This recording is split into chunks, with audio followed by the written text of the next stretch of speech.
রাধে রাধে বন্ধুরা, আশা করছি তোমরা সবাই খুব ভালো আছো। আজ চলে আসলাম সোনারপুর। নিশ্চয়ই তোমরা ভাবছো কেন সোনারপুর। সোনারপুর রোজই আসছি, আর সোনারপুরে ঠাকুর দেখবো না সেটা কি হয় বলো কখনো।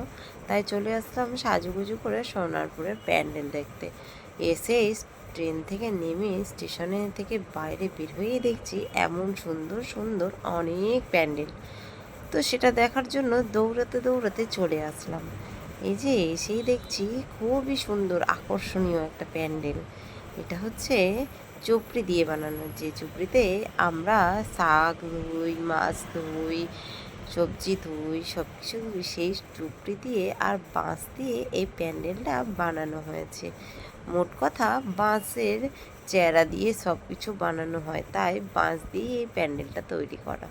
যাই হোক, কারুকার্য তো ভিতরে অনেকই সুন্দর, বাইরেটাও যতটা সুন্দর ভিতরে তার থেকেও বেশি সুন্দর লাগছে। লাইট দিয়ে এগুলোকে এত সুন্দরভাবে ফুটিয়ে তুলেছে যা আর বলা বাহুল্য নেই। চলো যাই হোক, তোমাদেরকে বাইরে দেখালাম, ভিতরের প্যান্ডেলের ভিতরটাও দেখালাম। দেখো এবার মূর্তিটাকে দেখাই। মূর্তি বলতে আমাদের মায়ের প্রতিমাকে।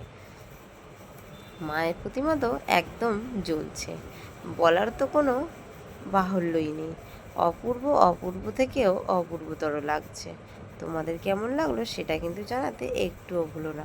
আর হ্যাঁ, পরের ভিডিও কিন্তু অবশ্যই দেখো, আরও সুন্দর সুন্দর সব প্যান্ডেল নিয়ে তোমাদের সামনে আমি অবশ্যই হাজির হব।